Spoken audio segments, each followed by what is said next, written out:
My name's Beth Guide. I'm with Vertical Web. And like Sandra said, we've been doing this for about 3 years now, her and I, and we're going to start 2022 off with a where do we go, what do we do, how do we get there kind of a talk tonight. There's some real key points that Google's really targeted in on. Our whole purpose for being here is to help you learn how to be number one on Google. The difference between being number one and number five is about 80% difference in traffic. So you always want to try to occupy the first spot in Google if you can. If you're a local business, you always want to try to be in the map pack if you can. So this is kind of where we're at. And when I look out at the beginning of any year, I start to look and see, where do I think we're heading? Where are we going? What do we need to get there? And where is Google at? And there's some real, because we're a month in, there's been some very interesting and clear signals in the beginning of January that really have given me a very strong idea of where we're going. So I'm going to kind of gear the talk to that this evening so that you guys can start to make plans. Hopefully you'll be able to start to do these things, and over the course of the year that you'll get on point with where they want you to be and what they want you to be doing, meaning Google. Okay. A lot of times people look and, they try other avenues and other means, but at the end of the day, by not paying attention to your website, not getting it placed on the first page, I think you guys are missing a heck of an opportunity when that happens. I mean, basically your website can be another employee on some level, because we're all in a crunch now to find employees. I haven't talked to a small business yet that doesn't have a workforce shortage for one reason or another. And your website can be a sales tool. It can be an automation tool. There's multiple different things that your website can achieve for your business. And if people are calling to ask questions and we can put the answers to those questions on a website and they can be found, that leaves you more calls more phone time that you can call somebody for a sales call. If somebody comes through your website as a sales lead, that maybe is one less networking event you have to go to. So, there's a lot of benefits here. And with the way the things are working now and coming out of COVID and coming out of a COVID world, we kind of live in a little bit different landscape, and their focus should be towards your website. Did you see the question from Jenny? She says, when you're able to answer me, I would like to know if this online class that we're having tonight is suitable for me being in the trucking industry. So The answer is yeah, and I wanted to make sure that she wasn't talking. I had actually kind of answered that back, but the answer is yes. I mean, yes, if this applies to anybody with a small business or a mid-sized business, even an enterprise business. But the fact of the matter, we probably don't have Exxon or Walmart sitting in the room. So, but long story short is, where I'm coming from is that the attention and time that you put into your website can actually work out and help you be far more pro growth in what you do and how you do it. So I just want everybody to understand kind of this is a really important thing. And I think the web and the internet, and since Web 2.0, it's become a little bit more diversified, meaning, some people are over on social, some people have websites, some people are bloggers. I think what you're going to see is that the web over time is going to start to coalesce back to having a web presence that each one of us has, and then use these other services to support sideways. This question said, how do I know if a website's done correctly? Well, there's a lot of different things. I'm going to go through some of them tonight. The chances are, if you're asking me that question, you probably already know that it's not. There's a lot of things that need to be done. That's partly what this clinic is about. And then, of course, we do free audits anytime you want. So, I mean, there is that aspect to this too. I have no problem taking a look at somebody's website. Half the time I do it here. Sometimes I do it offline, but I'm always a available resource for you guys. So don't ever be afraid to, come and talk to me about any of this kind of stuff, and we'll see what we can do to help you. But with that said, I want you to look at some certain areas tonight. and where I see Google going and some changes that they've made. So at the end of the year, they started to talk about what they felt made a good experience for an end user, and they honed in on website speed. And the website speed is dictated by several different things that I want to give you the parts of and the pieces of tonight. And then I'm also going to tell you where to go check your own website. So you know that's a something there too. So first of all, I'm going to open my screen share here, and we're going to come here, and we're going to go to web.dev, and this is kind of where I'm going to start my story tonight. So about a year ago, Google started like making noise about how fast your website was. And that's going to be defined a few different ways, and I'll explain that to you in just a second. But they started making noise about how fast the website was. And what that meant is we don't count it today, but eventually we're going to count it. Well, January is when they started counting it. So if you guys, your website is not fast, you're immediately you're at almost a full stop, okay? Because it becomes a big problem if it's going slow. So let me tell you some of the factors of that, and then we can kind of run through some tests. So there's a maybe three prong situation with this. The one thing that influences it is your website. The other is what is the platform that you use to build the website on, okay? Or your web host rather. So your web hosting company can affect how fast your website goes. I don't know if you guys all realize that or not. They can come in, they can throttle it. They may have an overpopulated machine. There's multiple different things that one can do to make sure your website goes slower than what it was intended to go. So your web hosting company is an integral part in how well your website ranks now. And in part, that's why I rebranded the company, because for many years, we would talk about marketing, but we actually had a full-blown hosting company. So I said, with this all coming on, I need to start telling people that, we have the complete package that's need to make it work. I guarantee you, if you go look at any of the big box hosting companies, your website is not as fast as it should be. The machines are overpopulated. The pipes on them, how much bandwidth that they allow a website to take at any given point in time is slowed. They are not there to make sure that you have the fastest experience on the planet. So with that said, you got to start to look at how fast your website is. So I'm going to stick my own in here, and I never know what's going to happen. So let's do it, and let's see what we get. So first of all, I would go put your website in this tool here and see how bad it scores before we go to anything. All right, this says, I haven't started yet because of the financial obligations. I have invested all I have, but now I'm out of money to finish it up. The necessity for my trucking.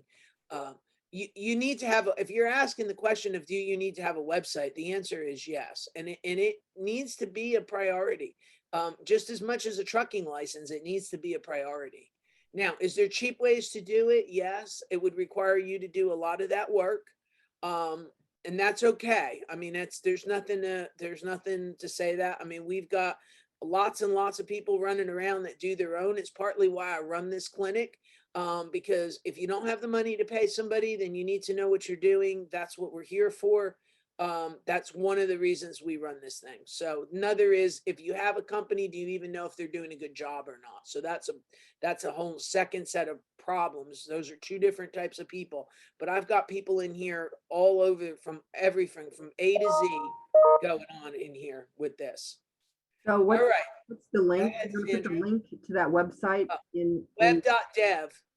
It's web.dev. So hold on a minute. Web.dev.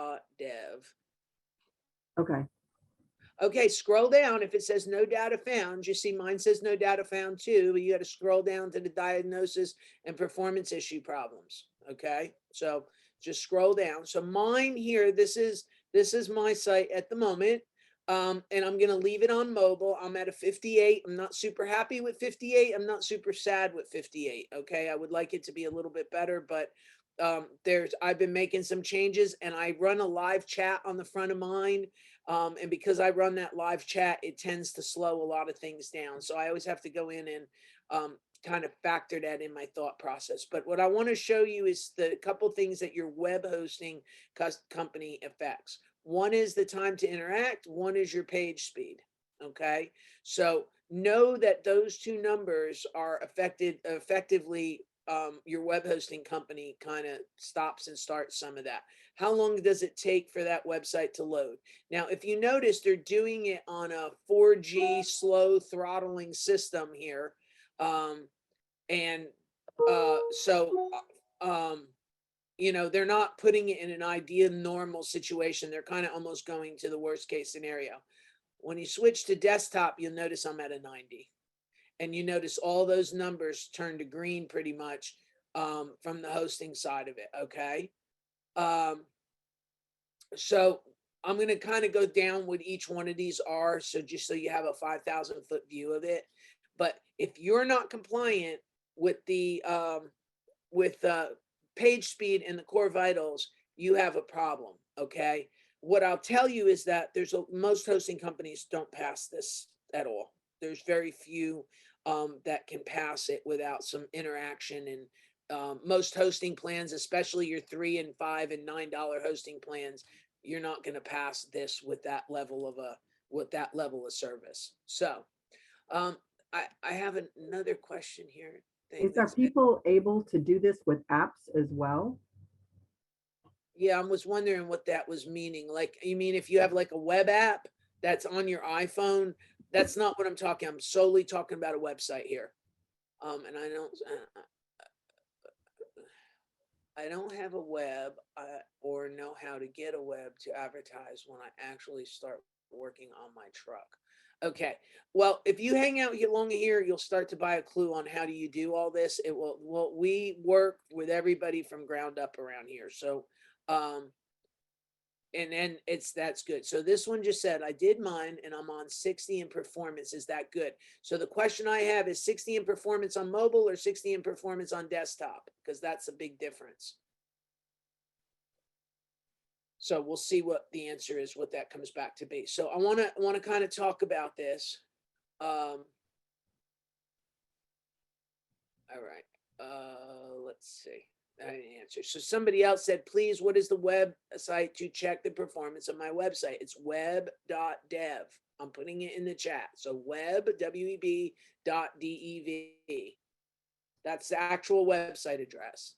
And scroll down when you get that initial message that it sounds like it's not working, right? What was that initial message that you're going to scroll down past? Yeah, it says there's not enough information on the desktop. I have enough information. On mobile, I don't, because our website, mostly everybody comes to our set website, comes with a mobile with a desktop. Because all right, I'm sure it's working. Let's go see what this one's. So if you see not enough data, just scroll down more. They'll still tell you. Scroll down. Yeah, hold on. This one, somebody just posted this one here. I'm doing it now. Let me see what it's doing. So now we're doing somebody else's. Yeah, I just grabbed another one. So mobile's a 19. You got big problems on that. Desktop's a 73. That's okay, but you need to put the time in on fixing the mobile. So we're gonna kind of talk about this here in a second as soon as I run this one here, and then we'll talk about it. Nope. Let's see. They encountered a problem. So the fact that you can't even pull it up is a problem. That is a definite problem right out of the box.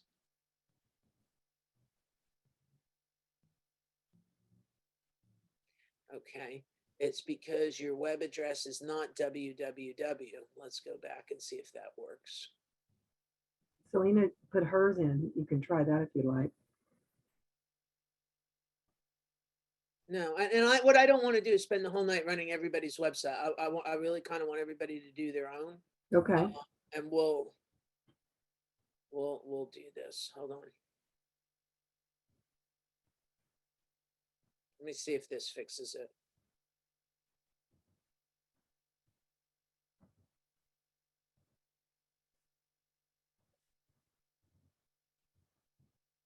Oh, I like that question. Anonymous attendee, can you put in the chat who you are? Because we tend to like knowing who we're talking to.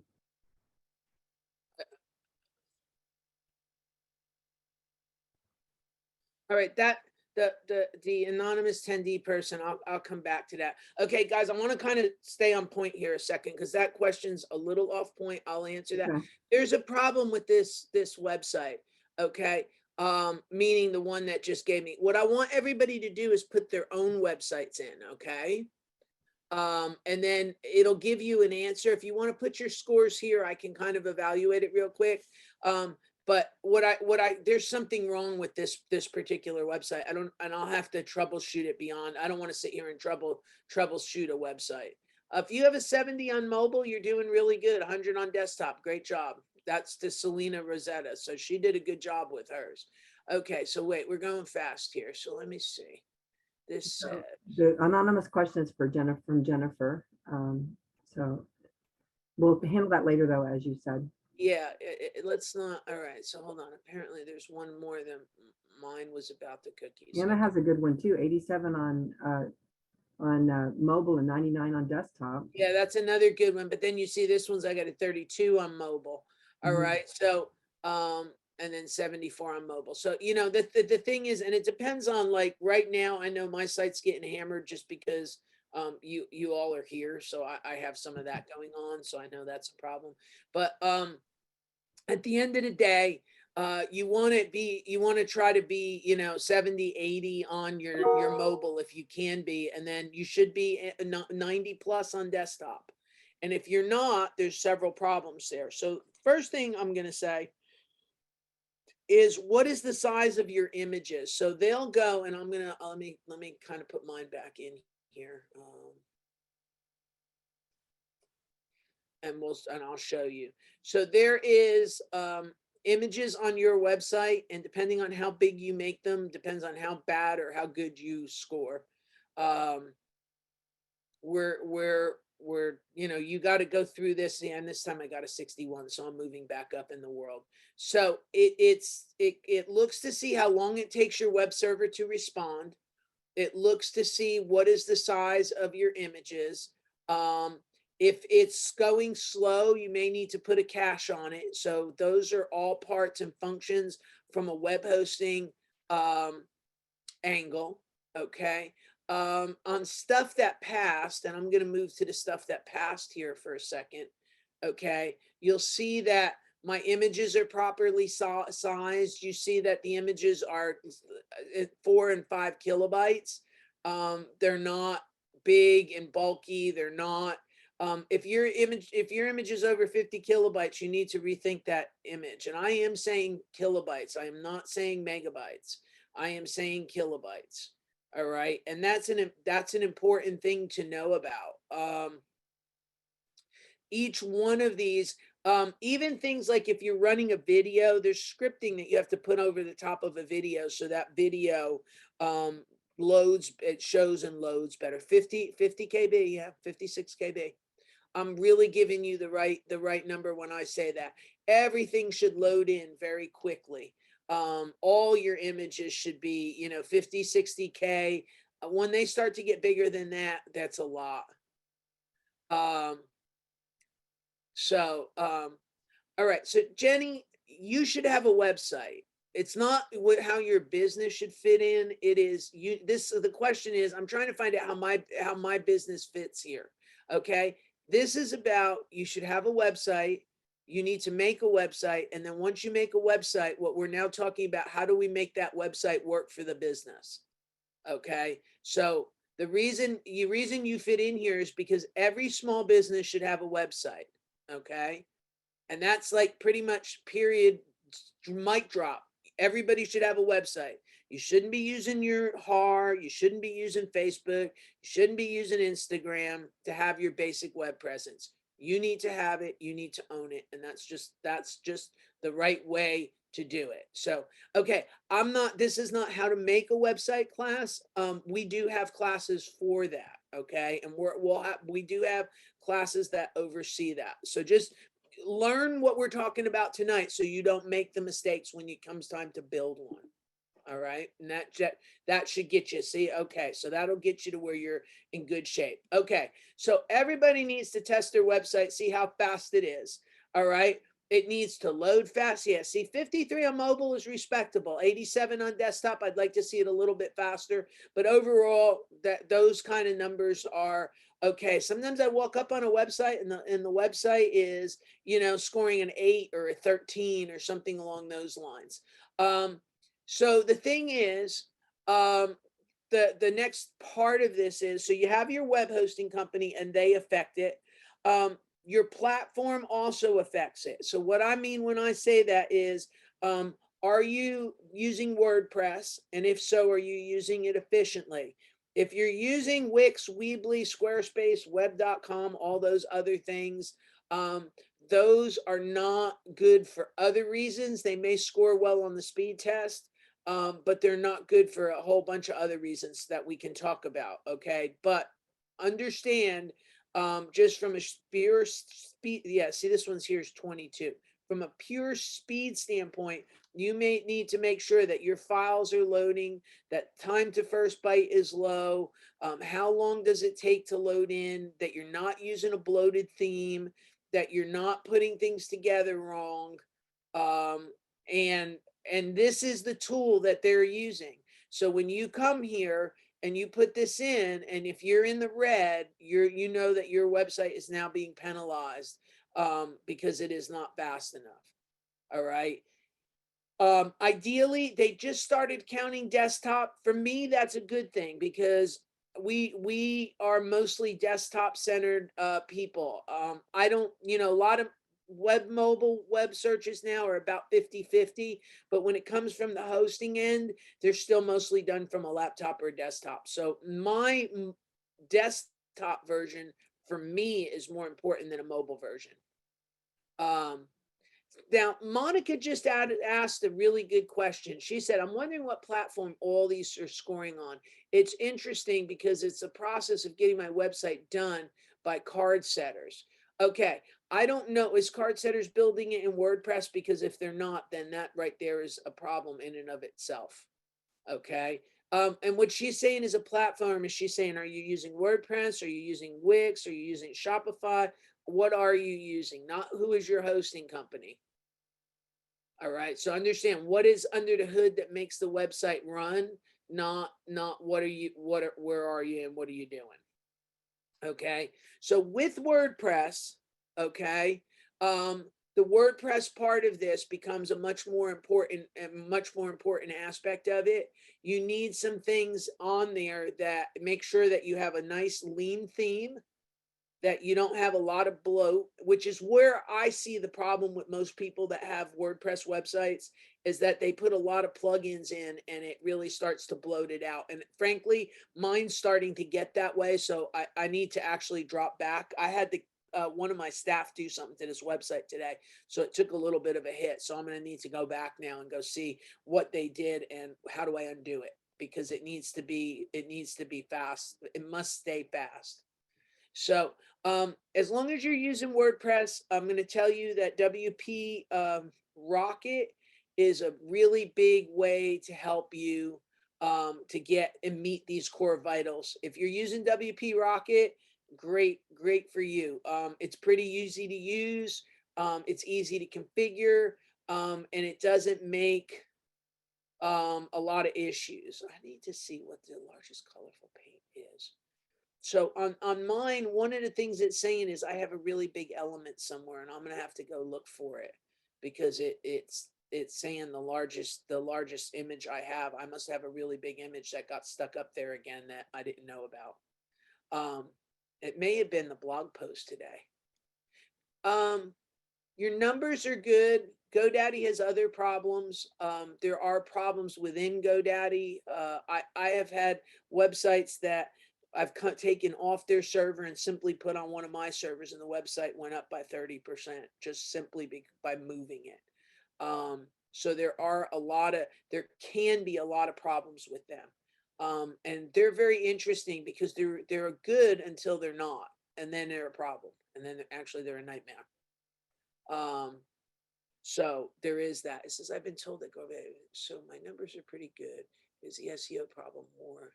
All right. So let's kind of lay a baseline here. Okay. So if your numbers are good, that's the first hurdle that you have to get over. There's other hurdles. Okay. And I want to kind of go over all the hurdles tonight. Before I go, I do want to read this cookie question here before we go and move past this. I'm curious about the cookie pop-ups found on most websites. I hate when you can't proceed or it's difficult. Is it okay to let people choose not to? Yes, it's okay. Here's the thing, and this is way off topic, but there's rules in Europe that you have to put those warnings there. And if you don't, a European citizen can sue your company for privacy breach. The interesting part about that is here in the United States, you might say, I'm in the United States. What do I have to worry about that? So I'm going to give you an example. I don't want to freak everybody out here, but I was born in Italy and I am a naturalized American citizen. I know you can't tell from hearing me talk or anything, but I'm a naturalized American citizen. The thing is that technically I'm still a citizen in the EU. So when I go to a website, if it's in violation, I could turn around and decide to sue. So even though I'm in the United States, you don't know who came from where. So those warnings are very important. You can still allow them to proceed without accepting, but they made that choice and you have that choice recorded. So just there is a lot of complexity to the GRDP laws. Hate it or not, you really need to have it. Okay, so that's what that's all about. If you don't want to take them, don't accept them. They should still let you go forward. Most places still let you go forward. As it relates to a service, go ahead. What? No, I'm sorry. If you're still working on that same question, I don't want to interrupt. I'm done with that question. I'm going to the next one that says, as it relates to a service agreement for a website designer, would terms be specific before the construction begins to let the legal count? All right. I don't even know what you're asking. Should I seek a legal account? Is it? It's a web service agreement. Terms should be specific. Yeah, you should have all your stuff worked out ahead of time. I'm not sure what you're asking me. All right, and then the last one said, do you know what that means? They're saying if they're asking, they want to know whether they should get a legal counsel from SCORE. As it relates to the service agreement for the website designer, so I guess that I think what it means is they're trying to retain someone to design their website, and there's a service agreement. Should terms be specified before the construction begins? I would imagine yes. Yes. And then I don't know if SCORE will give you legal counsel on reviewing a service agreement, but is John Harris here like he usually is? Barbara's here. Barbara, do you want to answer that or pose an answer to that? We can check in with SCORE if we don't hear from Barbara or John Harris about that. But while we're a little off topic here, I'm also just going to say I had promised to put some information about the HCC Mattress Max School of Selling in the chat. So I'm going to do that. So you can cut and paste it and look at it later if you find that information will be helpful to you. Keep on going though, Beth. Everybody's pretty engaged here. So. Okay. All right. So the next one says a preferred method to reduce the size of photos and images with a digital camera that are okay. So this is what I do. And when I do photos with my camera, I've gotten to a point in my life that I'm taking all the pictures pretty much from my website. So I go out and take the picture. It comes in, it's a 52 meg raw file out of my digital camera. I come in, download it. I move it to Canva and I change it to a JPEG in Canva, and that shrinks it almost automatically. The other thing you do is you shrink the size of it. So if you look at the diameter of a picture that was done on a digital camera of any size, whether it be even my little pocket Canon one, they're all huge. So you take it, and if you look at the pixels across, they may be 4,000, 6,000, 10,000, 20,000. Knock it all the way back to 1,500. Well, the second you do that, that collapses the file size right out of the box without any loss of any type of pixelation or anything. So we're going to start there, okay? From there, I take it, I go stick it into Canva, And when I put it into Canva, I then have Canva do a compression on it, which knocks it down. And then my server does another level of compression on it. And then I have a thing that's called Imagify or something. I have to get the exact name for it. And it will go through and it compresses it again. So most of the images on, if not all, the images on my website right now are I'm trying to look for the list. There's a list in here somewhere. But all the images on my website are just way, way, way tiny, tiny, tiny, tiny, tiny size images. And you can kind of start to see the images. There's 4 total requests. They're 50 each. 50 times 4 is 200. So they must be just a little bit bigger there. But overall, you want to have everything as small as possible. Okay. And just kind of walk down and walk through it. Yes, WordPress does, but I'm going to tell you, it says the question was, does WordPress have a feature to compress photos? The answer is not natively, but a couple things. One is, and I'm going to say it, the web hosting company, what we do is we actually have the web server do compression when it updates, when it uploads the file. It's transparent to you guys, and you don't and you guys won't see it. It's just a little bit. It takes it a second to go and upload. Hang on a minute. Let me load this in and I'll show you. I have a service. It's pretty much unlimited. Let's see if it's here.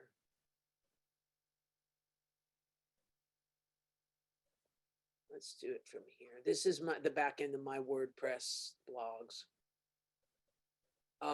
Canva's the bomb. I use it for everything, to be honest with you. So you see, this is the one we're using. Okay. I'm using this Imagify, and what it does is it goes in and it smashes every image. So I just put this one up today. You'll see it's 60 KB for my local. I put this up yesterday or the day before, and it's 60 KB. All right. So when I put it up, it smushed it, and then you can see it. I can even tell it re-optimized to ultra. I can tell it to re-optimize to normal or restore the original image, but it'll even let you compare one to the other. You can't really even see a difference between the two when you look at it there. Now I understand you're coming through Zoom, so there's that aspect, but I promise you, you can see there's no speakable difference between those two images. All right, so that's the service I use. I think it's $9 a month, and it's any URL you can use. So I've been pretty happy with it. This one here, this is the only one that I ever end up having trouble with, which is to try to do the print off the Google images. So that I will say. Let me see if and I have it set to do them aggressively. So this one, it saved like 10% of the file size just by compressing it. So I'm strongly going to urge, use a web host that smashes the photos down, and then put something like this Imagify program in and let it do more, because I think it's well worth the time to have it done. I don't ever really, maybe that's what it is. Maybe this image on this GasoChem website is so big that, because it took it a long time to load that in. All right. Anyway, and watch your sliders, because your sliders can be huge. Okay, so only could help make a decision. Trying to design a logo for years now. Oh yeah, I will say that you have to know what you're doing in Canva for it to actually make a difference. Meaning that you have to know what your decision is. It doesn't do it for you. So go ahead and like something like that software. But again, your web hosting company, I'm stressing that because it should be doing it for you. And if it's not, or doing at least some of it for you, and if it's not, then that's a discussion all onto itself. But I want you to know that the speed of your website, what you will need to walk away with tonight is the speed of that website And how fast that website comes up and how well you score on this core vitals is now a ranking factor on how well your website does. So even if you do everything else that I tell you exactly perfect, but your website's slow, you're not going very far very fast. Okay. So that is the first part of this. Okay. The next thing that I want to talk about is technical SEO. And this seems to be something else that Google's heading towards this year. So I want to kind of touch on what those points are across the board. One of them is this core vitals. Okay. So some people will say core vitals is on its own. Others will say technical SEO is part of the website. But basically, the technical SEO is how well the website's put together. Okay, so and I'm using my own website tonight because I just built this thing, so it is 100% correct. Whereas like as when you put a page up over time, that page may not be as correct, so it kind of gets grandfathered in, but it's not 100% spot on. The pages on this website, all the new pages that we put up, they're spot on for what I want it to do. And I mean, when I start to look at it, this thing went up on January 1st and it's already ranking on like 2,000 terms in a very short period of time. So I want to kind of walk down what I did here from the technical aspect. If you do not have a website that is structured and meet the criteria that I'm about to lay out, you need to start to think about how you're going to get that implemented and what you're going to do. Okay, so just understand that this next part is going to basically talk about structure and what you need to do. And if you don't do this, then again, this is another one of those things, and they seem to be cracking down hard on this. So let's start at the top. So when we sat down and we said, how did we want to structure this website and what was our website about? We had to ask ourselves, and I want you to ask yourself, what is your business about? Okay. What do you do differently and what makes you an expert in the field that you're in? Okay. What services that you offer and what is the niche that maybe is attached to that? Okay. So I started thinking about how did I want to do this? And I will tell you that this web marketing one was a definite problem for me. And I'll explain to you why in a second. But we knew we did web hosting. So that became the first thing. We knew we did web design. Web marketing became a problem because we actually do SEO. But because we had this web in our name, I had to come up with something that kind of had web to it. So we took the web marketing in there. So understand what that I had to actually alter the keyword and made the decision to do so on this one particular tree. So I outlined all the things that we did. I noticed I didn't put a services tab there and stick them under. I could have done it that way, but I opted not to because I felt like having these in the navigation as the keywords were mostly one of the more important parts of the technical assembly of the website. The other thing that I did is I created 3 different silos. And what I mean when I say that, I created 3 separate and individual channels to put stuff in. I'd say I created 3 verticals, but which is kind of what I did. But the reality is I took what my services were and put them into 3 separate buckets. Where I'm slightly off is on this web marketing word. It should say web design, web hosting, and SEO services. Okay, I'm well aware that that doesn't say that. The other thing is, you notice I didn't take I didn't take the opportunity to stick these things on this navigation bar. The same on the same level. If you notice, the print is smaller, and it's tucked up here at the top. I'm sending a signal to Google that these are just tertiary things that a website has that are important to this business, but they're not of the level. And if you notice, I did it with size. Okay. Now, optically to you, you can see these smaller, but I actually used H tags on these 3 that in your web building software, it says H1, H2, H3, or just a regular paragraph. I opted to go with using the H tags on these, because it sent a solid signal to Google that these were the 3 things that this website was about. So think about it like a table of contents or a section header in a textbook. You may have, like if you took a history textbook, you might have, the 1500s, you might have the 1700s, you might have the American Revolution. They're the pieces that are subdivisions of the whole. So understand what I'm asking you to do. This concept in setting that silo upright is extremely important. And if you don't set it upright, you have a problem. So no, they are not. So this person, Mike Harris, asks, are they H1s, H3s? So let me give you the rule of thumb. You can only have one H1. Okay. Just know that, live it, learn it, love it, whatever. 1H1. Okay. These are actually, I think, 3H2s is what I did here on them.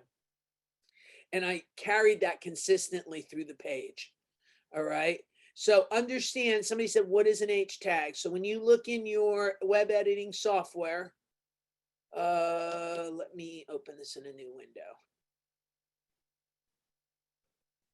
If I decide I'm going to edit this page, let me add a new page and we'll just do it this way because it's going to be easier. You'll notice I have a choice over here, heading 1, 2, 3, 4, 5, 6. So let's talk about what that is, because this is very important. Okay. That H1, 2, 3, 4, 5, 6, back in the original days of HTML, when we were all coding sites by hand, they were the equivalent of a headline. Okay. So you would go in and you would make your headline 1, and that would be something really big that you were screaming. If you came down a little bit lower, you might use an H2, an H3, and so on down the pike. What ended up happening is the web designers got a hold of this stuff and they started using it for sizing elements down the page for dramatic effect, and got away from using it the way it was intended, which is, this is the most important point, this is the secondary most important point, and so on down the pike. Okay. And I can probably pick any one of your websites and open it right now, and I guarantee you those H1s, 2, 3s are wrong. They may be saying something like, we are the best. I've seen that. Or we put our heart into all we do. They have nothing to do with what your website is about. Okay. And it's very important that those H1, H2, H3s that are over here translate out to be what is your most important point. So if you look at this line here, that line there is an H1 on my site. And that is intentional, because that is the most important thing about this website. Notice it's not about my name. It's about what we do. Okay. So I do see people put their own name in these H tags. Okay. But what I did is, and as we go down this page and look at this page, you'll understand that everything I did on this page supports these 3 items. Remember, we don't care about these ones up here. These are here for customers. About us, contact us, you guys' class schedule. If you go to the class schedule, I'm going to just let you know you can sign up and get a calendar for all classes, including this one, so you know where we are and what we're doing. Okay. But on the class schedule, you'll see here they all are. You see, here's my one for HCC and SCORE. And everything you need is on this page. But at the end of the day, this is not an important page. Okay. The important pages on this website are these 3 items. All right. I stuck my free website audit here too, because I kind of thought that was a good place for it. But so understand. So when I come back to the home page, all right, my H1 is this, and then I came down through it, and here's those 3 again, except they're H2s this time. But see how they're clearly delineated again? The 3 of them, boom, boom, boom, right across the top. And then somebody just said, how many H1s on a page? 1 H1, period. Never deviate from that. 1H1. All right. So, and then these went to be anything that's red is an H3. So you can see, and you see, I did it again. I stuck it here. So I have it here. I have it here. I have it here. I have it here. I have it here. The only place I have it, didn't do it, was here, which was intentional. All right. And then I have normal paragraph text under each one of them. Done, over with. Come to the next section. You notice what I did here? I put our slogan. That's not in any type of H text tag. All right. And the reason I didn't do that is because that means nothing to nobody except the end user that takes that in, that sees that. So I made it big enough that you could see, but I passed on the H tag but where I see like rookie mistakes is they would make that the H1. Well, there really is no keyword in that. There, we, make, web, work, none of those words are keywords, including web. Web and have the same meaning to Google. Okay. It's one of those words that it's just like the word the, has no meaning. Okay. So understand that part of it. Again, you see web hosting, domain registration, and I'm thematically carrying this down a page. I did it again. This is an H3. Remember I said everything that's a red is an H3. So that's an H3. That's an H3. You see it again. But you notice what I did. I diluted a small sales message in with it. So don't be afraid to do that. But again, overemphasis of keywords, not keyword stuffing, because these make sense. And I don't do it everywhere. But if you notice, I've got them H3, H3, H3. I didn't even go to an H4, okay? Because there really wasn't a reason to do that. H3 here, H3 here, H3 here. This is nothing, because again, and this again is what a mistake. Web designers will take what our clients say and they will make it an H tag. I didn't make it an H tag. I resized it by font size and I changed it color to match the rest of the website because I didn't want to dilute the signal to Google. All right. So these are technical signals that we're placing and we're putting out there that are telling Google what our page is about. Okay. And because we're doing that, and if you don't do that right, you're not sending signals to Google to let them know what your website's about, and therefore they don't know how to rank you. Okay. So I want you to make sure that you understand that those are what you have to do, and you have to find your keywords. Now, what I've told you also is to use keyword everywhere to make sure you're picking the right keywords. I've kind of said that. If anybody's new and you've not heard me say it, there's a plugin for Chrome that's called Keywords Everywhere. And on the Keywords Everywhere, and I'm going to put it in here in chat, Keywords Everywhere. And it's an add-on for Chrome. And it will give you what the keyword count is on any given term. So you can make the best decision what these words are for your business. The more searches there are, the more that you have. So this says, can you make it a little more clearer for me and how this supports my business? Well, you're a trucking company, so you would say long haul, short haul, hazardous haul. That might be your 3 buckets. Okay. You need to pick things that make your business work. All right. So when you structure your website, that's what they should be. Maybe you have, you only handle open flatbed trucks. I don't know what you only do, cargo containers. Whatever those 3 or 4 or 5 competencies that your business offer as a trucking company, that's what they would be here. Okay. If you're going to just drive a truck across the country, yeah, general freight. So that would be one of them. Okay. So let's say you did general freight and you did hazmat. Okay. You would have general freight in the first spot, hazmat in the second spot. All right. And those are the words that you're sending Google what you do. We are a trucking company that handles general freight. Okay, so is everybody kind of, anything you give me, I can, if anybody has any other questions on their particular topic, but any of those words that you go to pick, That's what needs to be there in those spots on your navigation bar. It shouldn't be services. It shouldn't be about us. It shouldn't be our come see our I did it before I came here tonight. I had somebody that wants a church website. And what I'm actually going to do with that one is I'm going to go one up from that. So I, instead of saying, churchy kind of things, I'm going to say, who we are, what we do, because I don't want Google to have those signals. So I'm actually doing theirs in a different way. I only tell you that because these are the decisions you need to make.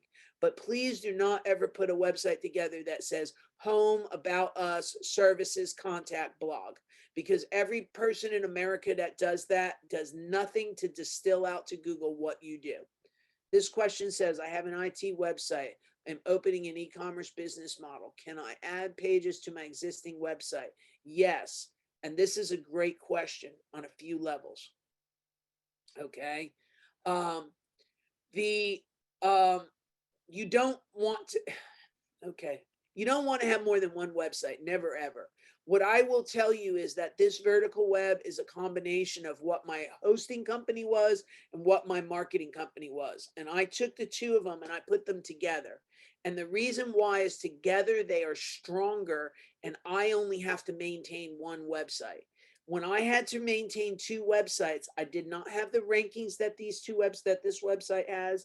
I personally did not have the manpower to sit down and write two websites on a regular basis. Writing one website, it's really kind of been a breath of fresh air to me because I can put up a page a day and do so very well.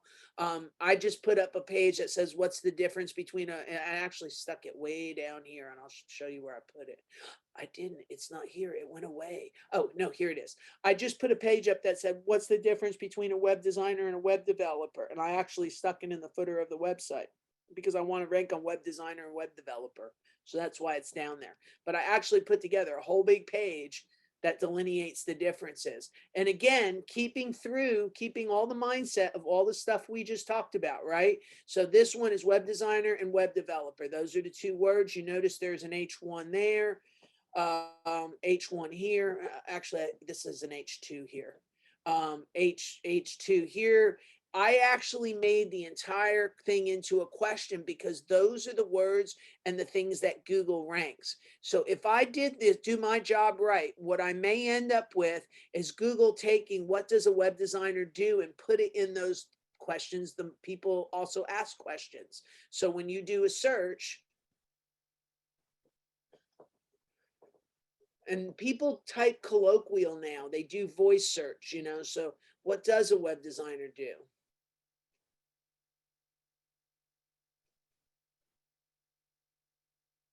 And I didn't spell that right, but it's close enough.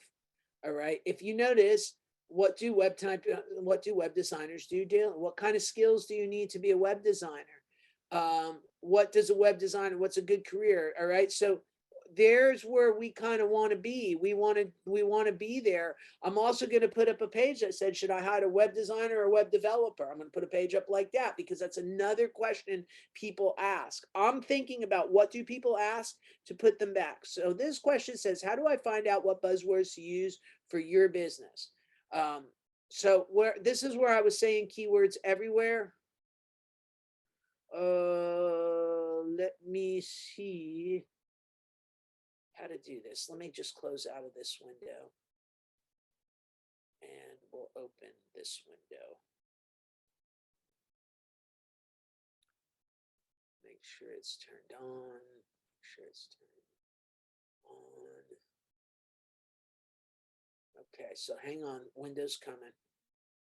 I know Charu's asking, how do you find out what buzzwords to use for your business? That's what I'm answering. That's what we're answering right now. Okay. So no, that was a good question. It's a good question. So I have Chrome. I went and got my keywords everywhere add-on, like I told you. Okay. So if I want to put in web designer, DESIGNER, let's just do that because we're just talking about that. This thing tells me there's 368,000 searches a month for web designer. Okay. The other thing it gives me is all the variants on the side. Let me shut this thing off so it gives it to us. So let's take our trucker friend here. See how I have all the variants of the keywords? Freelance web designers, 1. Graphics web designers, that's a salary question. Courses, web designer near me, 12,000. Web designer jobs, 9,000. Web designer software, 8,000. These are all words at some point that I'm going to want to incorporate into my website, into my web pages. Okay. Web designer near me, 12,000. That's a word in a page that I would want to rank on, because that's worth it at 12,000 searches a month. This tool also gives you all the other, like you're saying, buzzwords. I'm going to say keywords, for what you need to do. I'll get you in chemicals in just a second. I'm going to use the trucking example. Great. Trucking. How do you get that tool to appear on the right when you're doing a search? You got to, it's a Google plugin. It's one of their plugins. It's called Keywords Everywhere. If you go to Keywords Everywhere, it tells you how to install it. And it's 1 cent a search. So for $100, it'll last me all year. So if you go Keywords Everywhere, it says install for Chrome, install for Firefox, and off you go. Okay. Everybody got that? That's pretty important. Yeah, that's all you got to do. All right. So you see, if I put in general freight trucking, there's only 590 searches a month for general freight trucking. All right. Now, what I'm going to be interested to come down and see if there's anything of a better search for it. And it doesn't seem to be. So let's just take off general freight.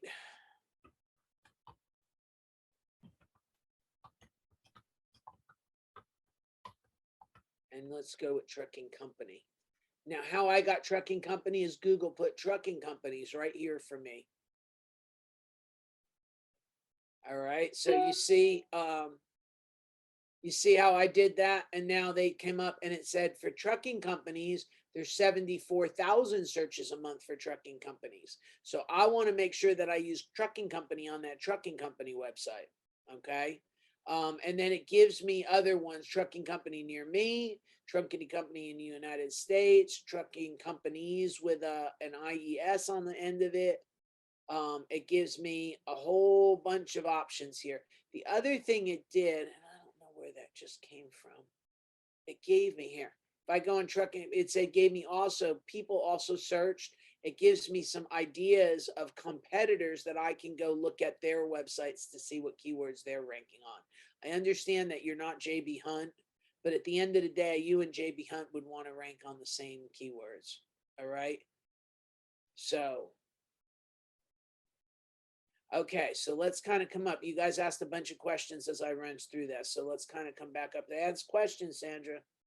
All right, so it's the one that says we're in chemicals. You're gonna have to give me the chemicals, because the polymers one, like I have a company that does polymers, and I can put them in there and know what their searches are for that, and then structured the website to back at. It says, is that $12,000 for keyboards local or in the whole web? It's the whole web, and it's an estimate based on Google. Now, whether that's a right or not estimate, I don't know that I necessarily care. The number's big enough that I know that I want to rank on it. If they're saying it's 12,000, it may as well be 50,000. These are just estimates, and the only one that knows the real number is Google. But just the bigger the number, the more you want to be there. And that's kind of probably the best way to look at that. Let's see. The next one says, is the 74 searches, 1,000 searches a month for a trucking company, local, national, or world? Okay. So that's kind of a variation. When I put in trucking, so let me tell you how you know what to do with this. All right. When I put in trucking company, it gives me a map, which tells me that Google is looking at that as a local search. Okay. We're going to talk about local search if I can, as we get through this. That's going to be our third pillar that we're going to touch on tonight. So just understand, when I put in trucking company, Google said, you must be looking for a local trucking company, and gave you a match and changed the algorithm on what it needed to be. Okay. So understand that that's what's happening. It's 74,000. That's probably a national number. But at the end of the day, what I learned about that search is that it's a local search and that I need to use the local search algorithm and not the national search algorithm. Okay. All right. So you do caustic soda, citric acid, and solvents. Let's use caustic soda because citric acid is vitamin C. At least that's the way Google's going to define it. I don't think you're selling vitamin C, but that's how they're going to define that. Okay. So what is caustic soda? Let's see. So there's 135,000 searches a month for caustic soda. So that's actually a good term for you to use. Where to get it, what to do with it, how do you use it. There's a local aspect to it because it has them. People must look for it near them. But yeah, it's 130. So I would start with that and then use your keywords down the side. What is it used for? And then come down to your long tail search. And I would do that on each and every aspect of your website. If you do solvents, I would put an antecedent to the left of it. Paint solvents. What kind of solvents? That needs to have that. Okay, this next one says, I'm in a very saturated market. What would be done with words that I look for? Vegan soap maker, bathroom bombs, candles, gender reveals. All right, so that's all over the place. Oh, you do have a saturated market, but you need to come up with what's the high level. Okay, and I guess in what your high level is all natural, organic, uh specialty gifts is really what you're telling me. So I would actually start higher and then bust that down through it. And then where you start going into bridal showers and bridal gifts and gender reveals, those are event types that you support. So that's in a secondary tree. That's not in the same tree as soap making, bathroom bombs, and candles. All right. So you actually have two arms of your business. One is your products, but one is the what people can do with those products beyond the obvious of take a bath or something along those lines. All right, let's see what the next one says. Does language matter when using? Yes, language matters. What's interesting is in Texas, I can put I'm drawing a blank with the Mexican word for, with the Spanish word for abogado, or what for a lawyer. If I put that here in South Texas, what happens is Google knows that we're close enough to Mexico and it will return different type results than if I went to Des Moines, Iowa. But yes, language does matter when you're using search term. Very much so. We're building a prayer ministry. Where do I put the home, about us, and services on the website if not on the top? Well, you may end up with two different category, two different tiers, or you're about where I'm saying home, about us, and services. It might say home, uh, about us, and then our services are whatever your missions are, your prayer missions or your prayer ministry. What services do you offer? What is their actual names? I'm saying don't run a line across the top that has those four items on it, because what that is a signal to Google is that this website has no focus whatsoever, because they do like every other person that doesn't know what they're doing and put home, about us, services on the top instead of a keyword rich. I mean, what services do you offer? Homebound ministry as opposed to services. So I don't know what services you specifically offer, but we need to break that out a little bit. I have a nonprofit organization that focuses on, hold it, don't, let's move the screen. I have a nonprofit. I need help. They're going faster than I can read. I have a nonprofit organization that I'll be focuses. happy to read them. You've just been doing it so Yeah, well. I know they're going way faster than I can get to them all. That's all. Mhm. So that's so this one says I've been told I have to. Hold on. I have a nonprofit organization that focuses on providing resources to women and marginalized members of the community. Okay, all right. Who do you go with? You're just by yourself. So I don't know. I don't know where that comes from. This next one says, I've been told that by having too many portals, that coverage into one company helps. Huh? What? She's been told, Carlos has been told that having many portals That's what that I was converge reading. onto one. Converge into one company helps to presence in several geographic areas. And it's been told that having many portals that converge into one company helps the presence in several geographic areas at the top. I have no idea what that says. I'm not getting a context to Maybe that. restate that, Carlos, in a more clear. Why don't you give us a little more detail? Because that's not quite.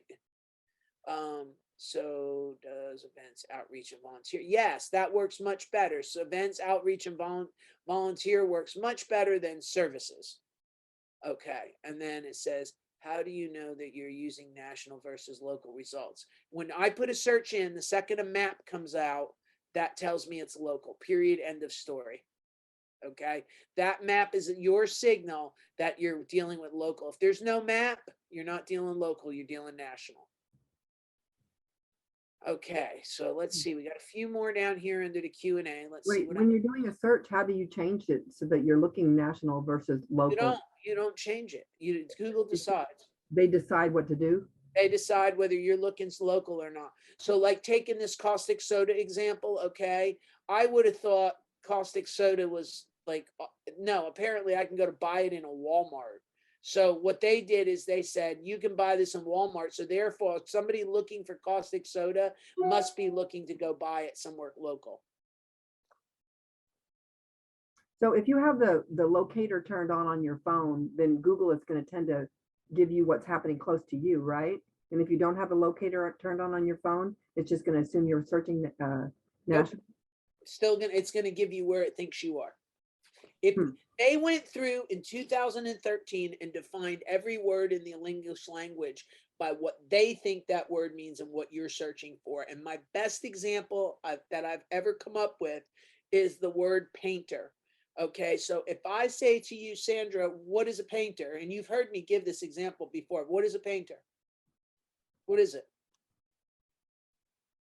I'm not sure what I'm supposed to say. A painter is someone who paints houses, or it could be someone who does art. Right. So 90% of you will tell me it's somebody that paints houses. So when I put a painter in, immediately they show a map of somebody that presents that does a painter. Okay.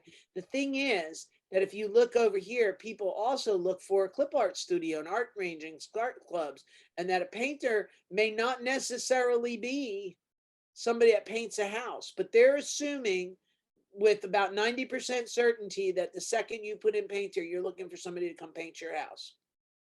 All right. And that's where what you're up against. You may not mean that, but, and then we had Corel Draw get in the middle of this because they had a paint program and that they had it, they had the word trademark. So they always have to show this next before they start doing all the other things that are involved. Okay. But they always assume that a painter is a guy that paints a house and not an artist, not this guy. You can see it, you know? So just know that words have meanings and however they define it, it's their world. We just live in it. Okay. So, this says, let me answer some of these other ones here on the bottom. So you see Carlos is trying again there. Yeah. Okay. But hold on, Carl. I got 5 more down here that they came in a little bit earlier. Okay. So let's kind of go down here. They've got half in question and answer and half in chat. So hang on a minute. Okay. All right. So what about a company that does garage doors and opening, install, replacement, and repair? I would break that into garage doors, a good garage door replacement and repair, and then I would have garage door accessories or something like that. And that you do the that you're doing the openers and like supporting pulleys, chains, supporting materials. But I would break that into if I were you. Is it better to hyper-localize your pages to focus on a specific geography? Yes, if that website is, so if you're a car mechanic, the answer is yes. If you're a web hosting company, the answer is no. So it just depends on what your business is, on whether how hyper local you go. If you're a plumber, you should be hyper local, okay? Because most people are not going to hire a plumber that has to drive 45 minutes across town. How do you know if you're using? I just answered that. Abogado is lawyer in Spanish. Thank you for the Spanish translation. So this one says, so you know what? I can't see because I don't have my right glasses on. Hang on a minute. I actually had to get computer glasses so I could see. So on my website, I have a contact us gallery services. If the services tab at the top of my website, it's like subcategories drop down underneath it, like kitchen remodels. All right. So the thing is for this Selena, the problem is that I would, everybody does kitchen remodels, bathroom remodels, home building, right? So the thing is that if you put services and put them together, you're not focused. By putting it as kitchen, and it should be, um, you got to look and see whether they want to use the word restoration or renovation. So you've got kitchen remodels and renovation. You might have bathroom remodels and renovation, and then home building. I would put all three at the tippy top and not fold it under service. It may not hurt your rankings, but it may not help your rankings. Okay. You need to make sure that you do that and put that right. Okay. I also suggested not, have two websites. I have a professional service business, a self not related, and work around fields. I have to. What is the professional services would be my question, Monique? Because if it's writing paper, writing pages, I would say put it together. But if it's not writing pages, I had somebody walk in and say, I'm a freelance writer and I'm a wedding designer. Okay, those are two different, those are so different, you can't put them together. So that I think it all kind of depends. All right, so this one says, I'm a destination specialist for Hawaii and Alaska. What keywords do you expect besides travel? Honeymoons in Hawaii, graduation trips to Alaska, cruise, all types of, I might do it in two tiers. One is destinations by cities, one is events that people go on vacation. Honeymoons, graduations, family reunions, just a getaway, girlfriends weekends, all those type of things. Let's see. I want to focus business on a startup consulting. Okay, where's what I use? Okay, so this is a good question from Kevin Fields, and what it says is this. Okay, I want to focus a business startup consulting in consulting in Houston. What are the keywords? Well, are we consulting about the brake pads? Are we consulting about what are we consulting about? Because that's the word that's missing in that sentence. I don't even know what the keywords would be because you're just saying you may be an engineer consultant, you might be a legal consultant, you may be a business coach. I have no idea what you do. And that's often the problem that I see is that the main word of what you do is left out because you know what you do, but you forgot to tell everybody else. So we need more to go on than I want to be a startup consulting in Houston. All right, let's see. Gas stations, Spring, gas stations, Humble, gas stations of Cyprus. Okay, but they're all the same company in the end, just portals that rank into. All right, now see, okay, I understand what you're saying. No, I would not do that. I understand what you're saying. I would not do that anymore. I would do where gas stations, we have locations in Humble. I'd have an Humble page, I'd have a Spring page, I'd have a Cypress page, I'd have a Tomball page. I would not have a page that was gas stations of Cypress.com, gas stations of Spring.com.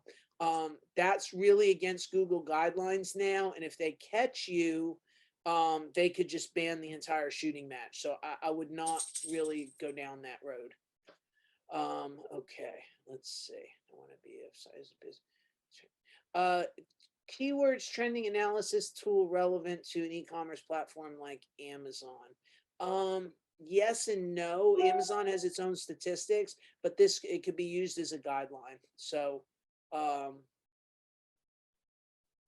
Yeah, that could be used as, it can be used as a guideline. Okay, so Kevin's back and Kevin says, I want to focus on business, startup, legal, consulting. Very good. So now what we can do is how to incorporate a business. So you can do, if you're startup, a legal startup count consulting, it may be incorporation documents. It may be trademarks and trade names. It may be owner documents. You can break them all down underneath. You can say business, legal consulting if you wanted, and then break down the services underneath it. But I wouldn't call it services. I would stick on the top level and talk about what you do, if that makes sense. Okay.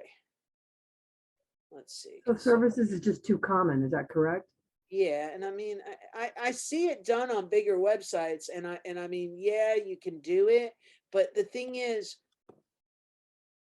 I want you to win, okay? So if I put services and you put stuff underneath it, that's a little less powerful than if you just stick the services and silo it at the top, right? So that gives these folks a better chance to compete against somebody that's stronger because they went the extra mile and set their navigation up that way, which is that's why my website's doing as well as it is, because I stuck it smack at the top the way I did.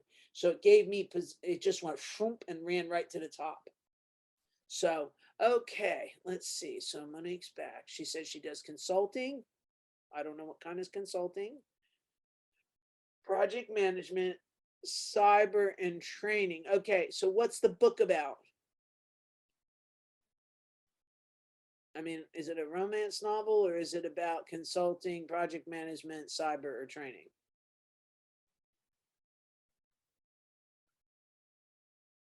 That would be my question.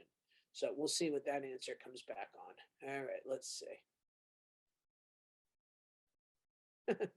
So see, somebody's wanting to start. They see, this is good. Networking at its best. You're all getting involved with each other here now. Okay.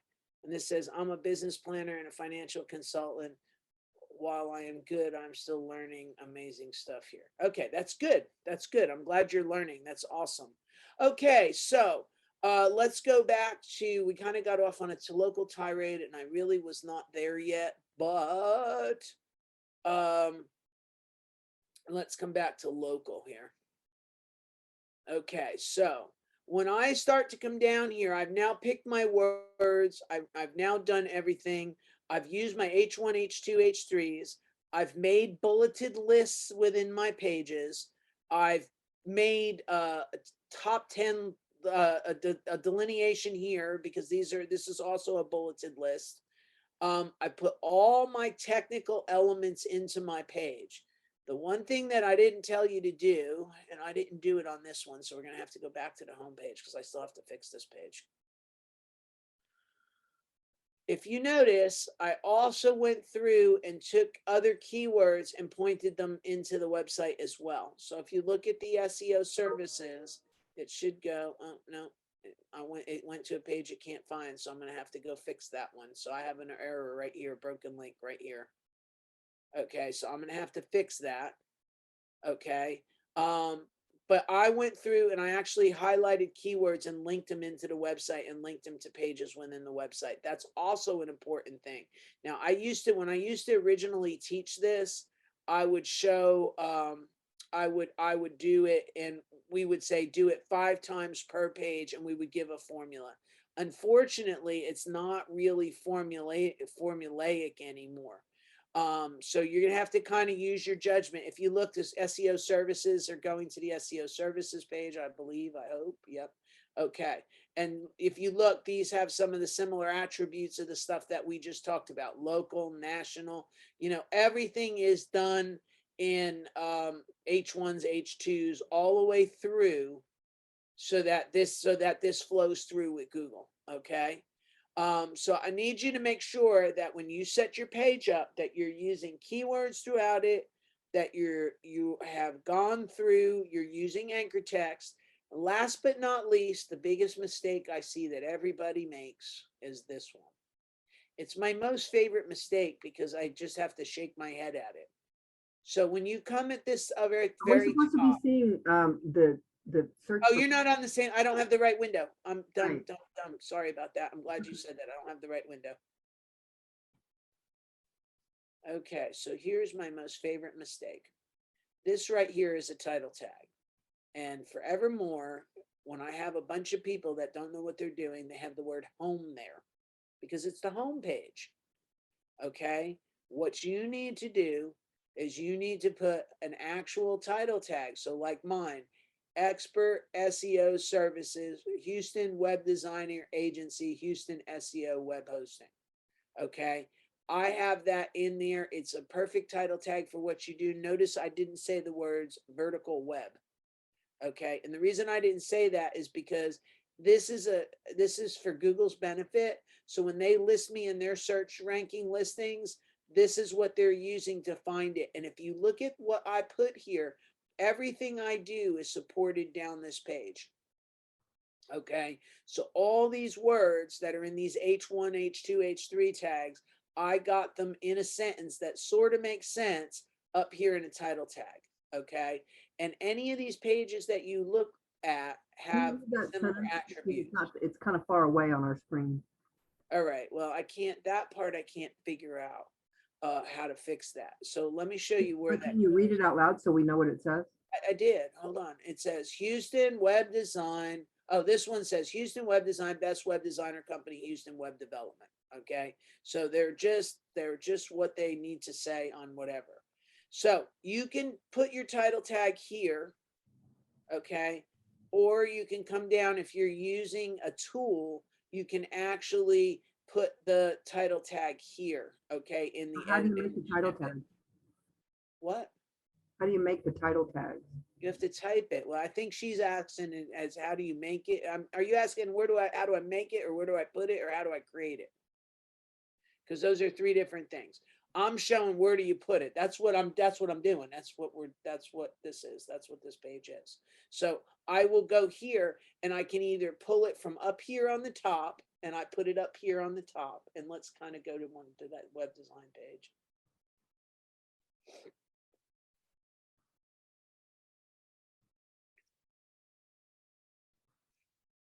I have to find it first. Yeah. Okay.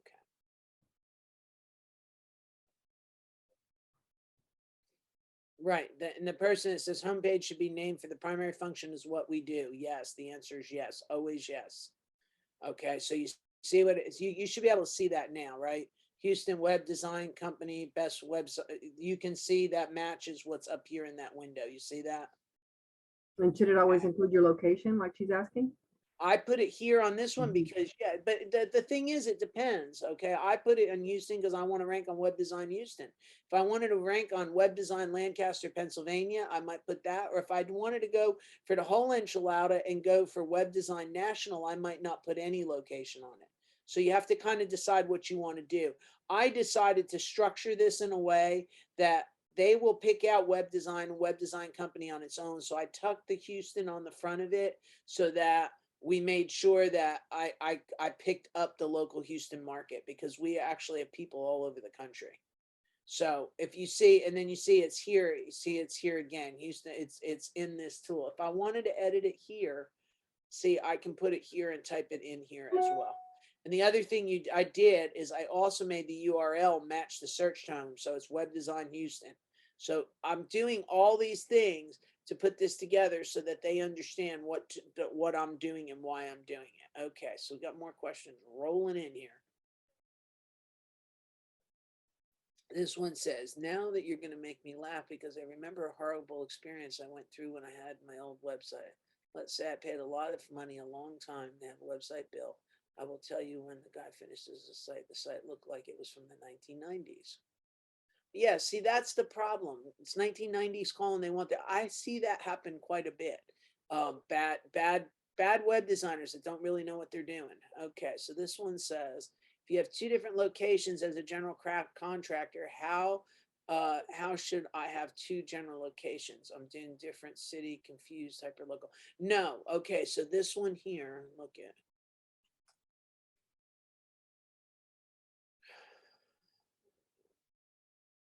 All right, so this one here, see it right here.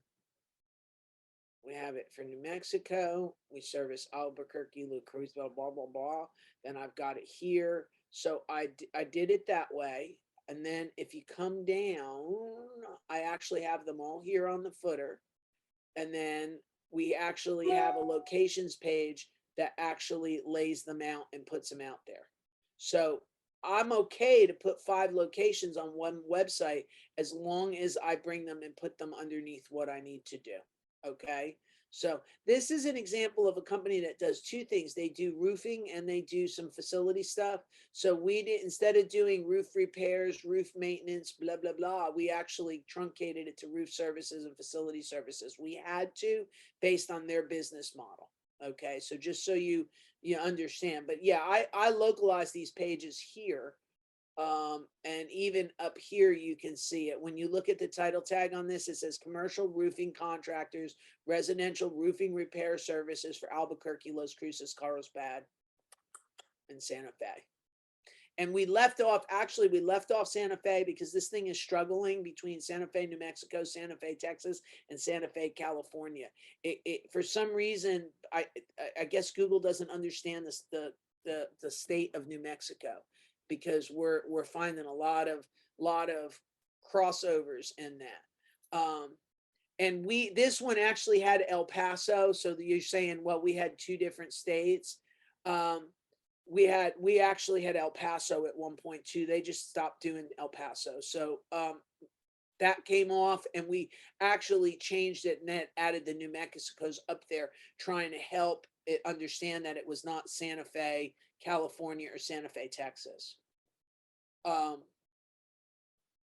So that's another way to go about that. Okay, so that's that. Let's see, am I gotten everybody on the phone? Somebody asked how much I charge. That's a call me tomorrow and we'll talk about it. And then it says, how often should you be resigning or updating your website? All right, this is a great question. Okay.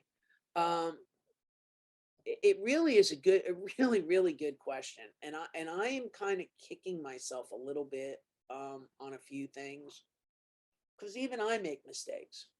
So I had my old marketing agency's website, and I never really made changes on the pages.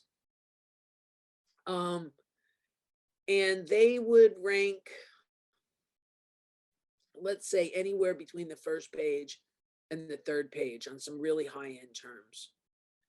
And what I found is, by redoing those pages into this website and bringing them up to modern day standards, that page ranked much better. So I'm not advocating running around and changing ranking pages, because I wouldn't necessarily have done that. But I also think that pages that are struggling on the second page, if I can go in and up it, modify it and make it better, I need to.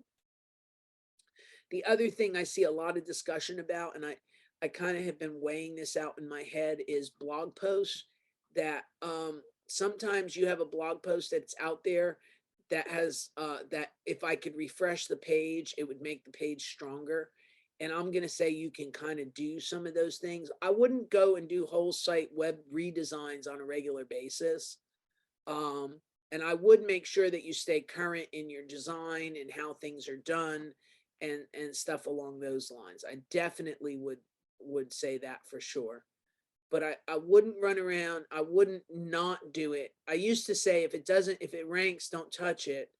But this kind of has changed my perspective a little bit, because in some cases I took the exact same text and put it on this website and it ranked higher. Now there's some other reasons for that, but I'm just thinking the freshness factor on it helped up this, and it helped move it along. So I thought that was a good thing. All right. So I think that sort of answers that. And I think that becomes a case by case basis, on when, why, how, and what you should do and what the changes.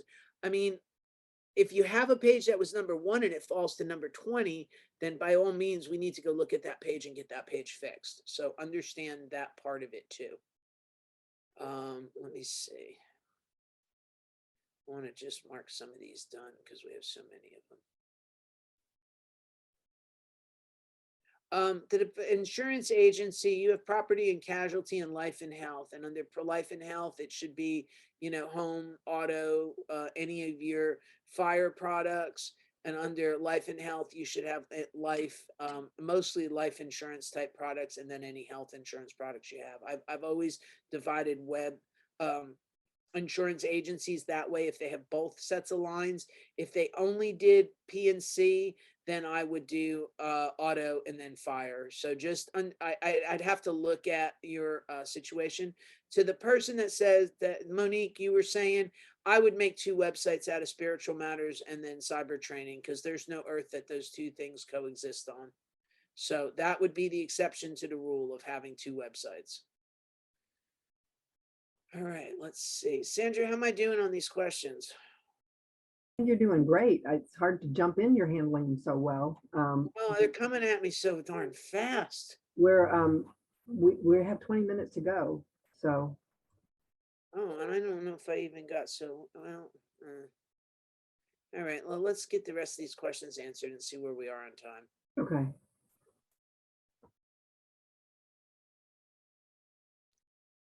right, let's see. All right. I'm curious about some of them. I'm waiting for the answers to hear the answers myself. They're good questions. Which ones? What ones are you waiting to hear that I missed? Because I'm thinking I got a bulk of them.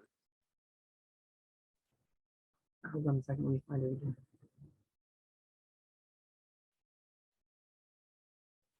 All right, so the blog content question is another one. I think that you have to at least try to do something once a week or once every other week. The freshness factor seems to be a big deal. And again, the old company website that I had, it started to sink because I didn't update it from July to the day I closed it down at the beginning of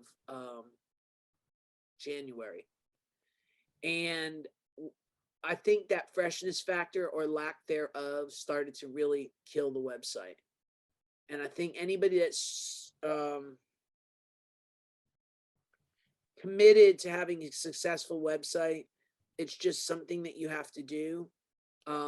I do it every month. I make sure I have a new calendar for everybody. And then every month I make sure that I use this class. This class gets posted with a page. It gets a podcast. So I have multiple different things going on this website on a regular basis.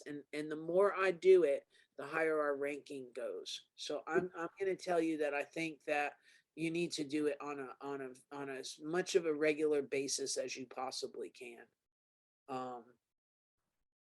From that standpoint. Somebody else, please talk. Go ahead. The question about WhatsApp app, she asked it in the chat, and now she's asked it in the Q&A. It's about getting recommendations from the Nextdoor app, excuse me, and about getting recommendations from another app onto your website. So I think that's one question regarding that, but it's also about other questions regarding getting stuff that's happening on your other, like, social media on your website as well. So can you address that larger question and the smaller one? Yeah, so Repuso is the answer, which is what I'm using to pull this, REPUSO. And I think Nextdoor is on there as well. You notice I have it only scraping Google. That kind of was on purpose. But it's an app, and it'll do a widget just like this. So it's Repuso, REPUSO. Yes, Sandra? REP what? REPUSO, Repuso. It's cheap, so you can get Bird Eye. There's a couple different things you can get. I went to them because they're cheap. Okay, so they do a great job and they're inexpensive. So you can tell from looking at that where they're coming from as well. So correct, or is it just from one source? No, it gives a whole bunch of different options. I killed off the ones I purposely killed off and only went with Google on mine. All right, but you can pull Facebook, you can pull whatever you want. Okay, so I think Nextdoor is on the list. I've never really kind of looked at it from that standpoint, but I think it's on the list. All right, when you so pull from them, you want to know about, when you pull from them, you're pulling all of them, not just some of them. Is that right? No, I can block out the ones I don't want. So the ones that had a brand in them that were old, I actually told them don't display them. So anybody that mentioned the old company's name, I didn't display. Does that make sense? That was on purpose. Everybody, it was all a 5-star review. Anybody can go to Google and look at it. But I didn't want it on this website. I didn't want those two associated. So what I did was I didn't display the ones that had the old company website on them, because I thought that would be brand confusion and that was a bad thing. So I did that. Okay, so your bigger question is a more interesting question. So let's go to Yeah. ACTWD. I'm going to tell you that I don't advocate doing this anymore. It's kind of why I didn't do it, but I'll tell you why. So I have had my Twitter feed running here on this website for years. The problem is it hurts core vitals now because it's dependent on what um, mood Twitter's in, and it may slow down my core vitals. So can I do it with a plugin and pull like feeds in and pull my Facebook page in and pull my posts in? Yes, absolutely, it can be done.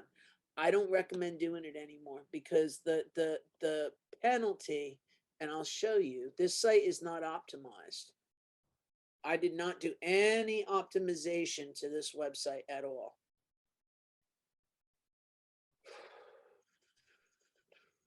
Not for core vitals, let me just say that. So there's no optimization on this at all. So watch this.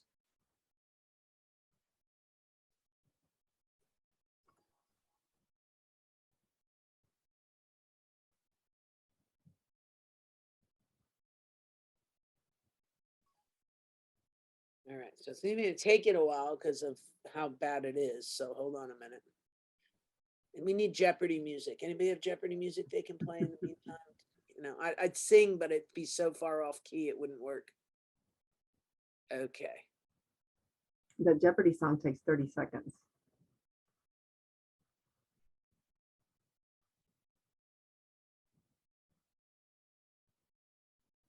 So why do you See how bad it is? Look how bad it is. A 16. It's a 16.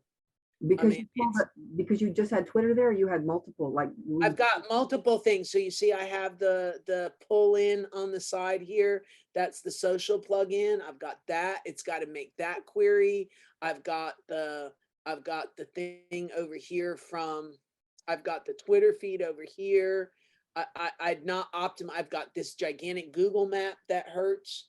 I and I got this YouTube video that's not optimized. So I'm pulling in all these things from all these places. And because I'm pulling them in, you see how bad that got. It got so bad, it's not even funny.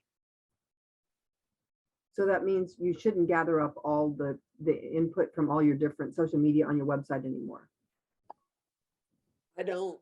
I would not. I would put the links to them. I didn't do it this way. Again, it's an interesting thing because I did this with a modern eye. Now, this I built back in 2015.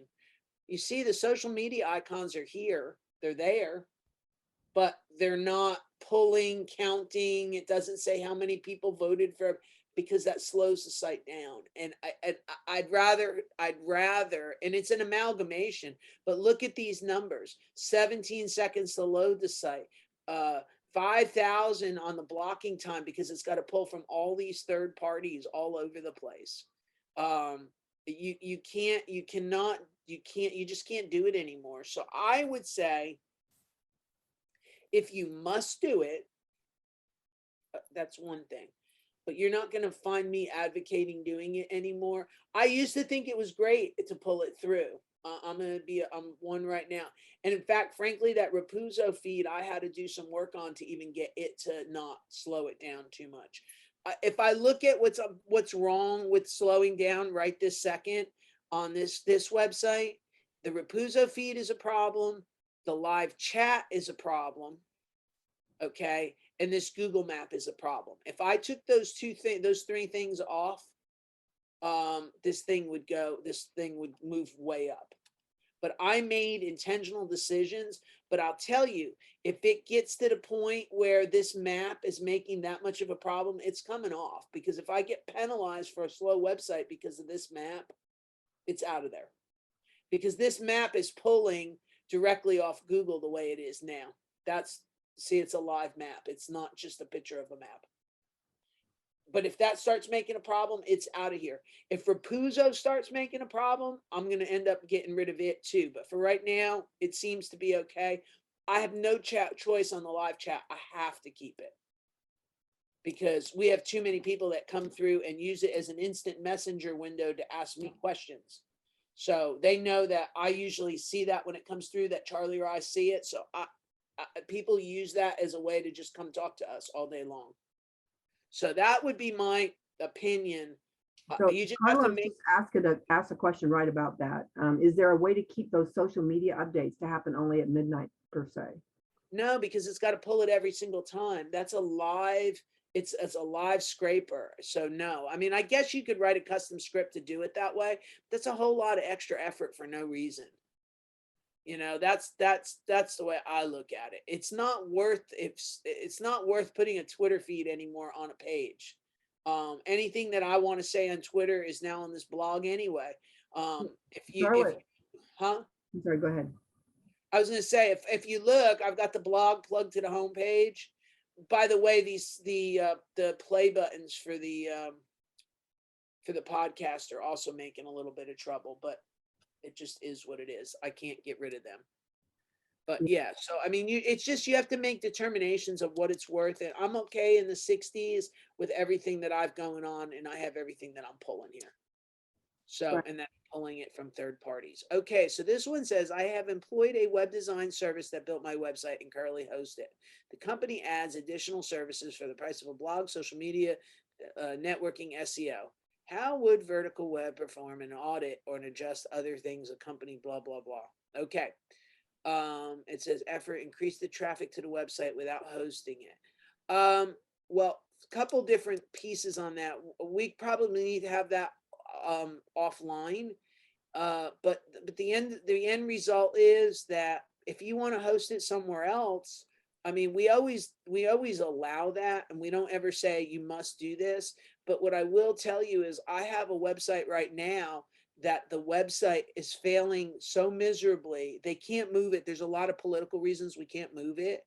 But that website is off by about 2,000 visits a month simply because the hosting platform is so poor.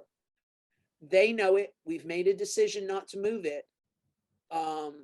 I can't fix somebody else's web hosting, and that's partly why I have my own. So can I make an audit? Can I make recommendations? Yes. Can you host it elsewhere? Yes. But the more things that you make, the more variables you make, sometimes the worse off it gets. So just kind of put that in your thought as you ask those questions, because you really need everything to work together to have the best possible situation. And I will tell you that the website that I'm referring to, when we started with them, they had 500 users a month. They now have 12,500. We probably should be over 16,000 if I could figure out how to fix the hosting component of that website. But like I said, I got a political problem on that and I can't move it. So, all right, let's see. All right, Sandra, what did I miss? Huh? Did you see the question about the map from Charlotte? What if you are a business that needs a map? I'm a doctor's office. So what's the difference between having a map that works on Google or a map that just shows somebody the directions? That's a picture. Well, the reason I did it that way is because of the value of pulling it from Google. It's a signal to Google.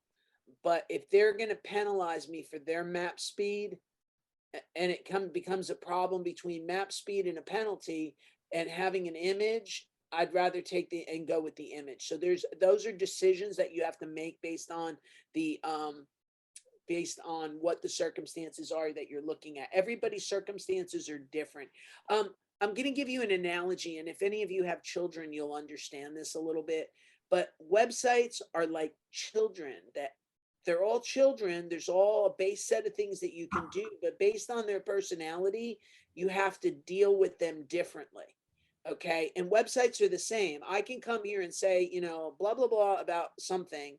But at the end of the day, always when I come back, you have to look at your individual circumstances and see. And we just had this with Monique, that she's telling me that she's a cybersecurity expert and she's a by something person and a minister. And the thing is, at the end of the day, she needs to have two websites, even though I just said don't have two websites. So this is why I want to make sure that you kind of get that there is some neutrality to this, but there's also a lot of customization to this.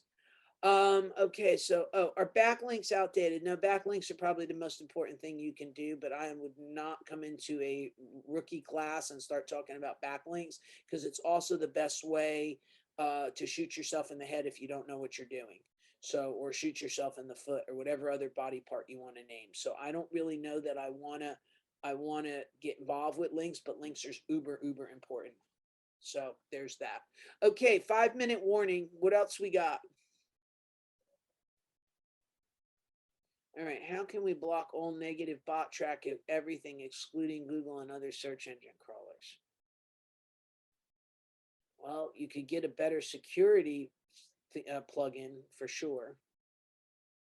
I would, I, I've never been in favor of blocking things, because I never know when Google's going to try to change their name. And I mean, if it's a hacker, your software should block it. But I don't know. I'm not really big into blocking people. I worry about blocking people. I don't like to block things, because if I block the wrong thing, I kill the whole website. I'm going to say don't block things. Put up with the bot traffic. It shouldn't show up in your analytics anyway, because Google knows it's bot traffic and they kill it off. All right, this says, one more time, can you kindly show where to find the metric for site rankings in terms of traffic, and what site it is you use for that? Oh, it's SEMrush. I think that's the best way. It's either Google Analytics for your own site, but if you're doing research on somebody else's site, or just trying to get a general overall footprint, it's SEMrush. I think that's what you're asking me. I'm skipping over your question. Would this really benefit me for starting my own trucking business? I've told you, yes. You need to have a website. I don't care if you're trucking, hairstyle, pizza making, you need to have a website.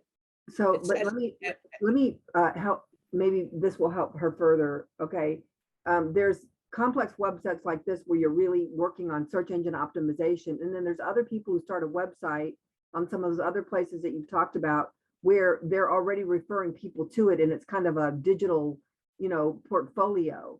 So no, we don't. there Those is don't help anybody. if she does Squarespace or No, Wix, it's better to do nothing than waste their time. Don't do anything, because they're not gonna find you anyway.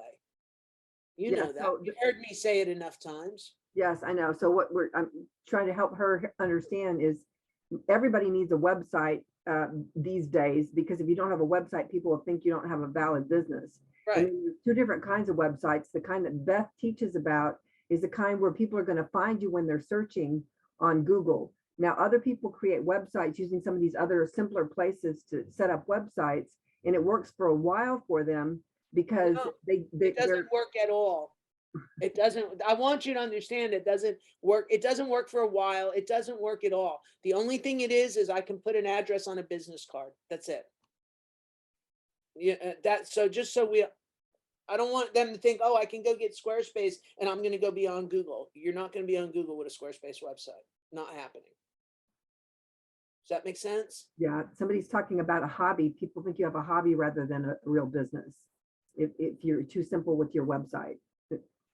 Yeah, I mean, you have to look real. You have to look like a real company. And the thing is, if you go get one of those cookie cutter websites, that's fine. Go get one. But just know the only reason you're doing it is because you're putting it on a business card. So when you hand it to somebody, they can go look and see what your phone number is. That's it. There's a lot of limitations with that. And I mean, I'd rather tell somebody that than let them think that they could go put a website up on one of those platforms and then get anywhere with it. Well, Wasn't. let me wrap this up by saying, for those of you who come to some of our other Center for Entrepreneurship events, the marketing clinic every month is very different than the others. We're okay if you pop in for a while and you leave. We're not, checking how much time you're here. There's not a presentation slide deck. This is very much a Q&A kind of thing where you can learn from what other people are asking, but it also overwhelms some people who are brand new at all of this. Because it's so different than other type of workshops, seminars, webinars that are offered through SCORE and even from our Center for Entrepreneurship. So that's why we call it a clinic. It's really about Q&A, asking and learning. Pop in for as much of it as you can handle, pop out, stay for the whole thing, that kind of thing. So this is very different. And so you're welcome to come back, even though you're new at all of this, and to listen to more if it interests you. But there are lots of different skill levels of people that come into our digital marketing clinic, and it's a great way to pop in and learn. And I think it's really nice to do it in the evening as well, because you can learn and get serious and listen a lot for some parts of it, and then realize that a part of it doesn't apply to you for others. So that's what our clinic is all about. All right, Sandra, you opened a can of worms with 1 minute left. Shopify is bad. Wix is bad. Weebly's bad. Squarespace is bad. All right. All of those platforms are not designed to rank on Google. That is, in my opinion. I now have to disclaim that because I can't really go into a whole big talk about why they're an issue. Okay. But all these things, there's not one versus the other. The true answer for every person in this room is WordPress. It's free, it's portable, and you're not beholden to them. Yeah, Wix doesn't even have an 800 number. So they don't even have a number. Forget about an 800 number, because most people don't need that anymore. But I have an 800 number. I don't even put it on my website. I'm not paying for the pleasure of people to call me. Your cell phones are free now. But with that said, maybe we have to at some point consider this year to do what is a platform builder? Why are they bad? Why do you want to use WordPress? We've done that before, right? We did a whole class on why we don't want to use these websites. So, we can kind of do that again if we need to, but, yeah, you can't, those are just, the platform websites do not get you where you want to be. So if you want traffic, remember I started by saying this is an extension, this is another employee, this is a free way to service your business if you do it right, okay? And by listing all these things, if you're not going to do all of that, then you're going to kind of have a lot of problems, and it's going to make big trouble. So I'm just, again, that's my opinion. So just so we're all clear, that's an opinion. But I think if you went and researched it, you would find there's a lot of empirical data that backs up that opinion. Okay. So just so you understand that. Yeah. So. Well, thank you for all of this. Again, thank you all for joining us. These clinics are very different. You're welcome to join us each month, the last Wednesday of the month. I did put in again, I like that last comment. I did put in again the Mattress Mac School of Selling Information. Now this one is also a very different model, but it's really amazing. And it is login, and we pay attention to how long you're there. We want you to show up and participate. And we teach about the mattress, Jim McIngvale's sales approach. And it's very popular with proposed startup and existing entrepreneurs. So we welcome you to sign up for that, and we'll see you next Tuesday. If you do, you can go take one more or all 6 of them, and everyone who completes all 6 of them gets a certificate of completion from HCC. But even more importantly, it just ups your skills in sales. So we hope that you'll join us for that, and make sure that you're there for the right amount of time. Otherwise, you won't get credit for being there. It's a different kind of thing than this. And yes, Beth is very direct and she's opinionated, and you're learning from someone who's been doing this for a long time. So if you want, optimization and to be found with your website, that's what this is all about. And you can come off and on for years, pop in whenever you want here. So I think that's it for now. Thank you all for joining us, and hopefully we'll see you next month. And if not, the month after that. And we'll see you at other events related to HCC and Beth. Thanks so much, everyone. Thank you, everyone. All right. Good night. Good night.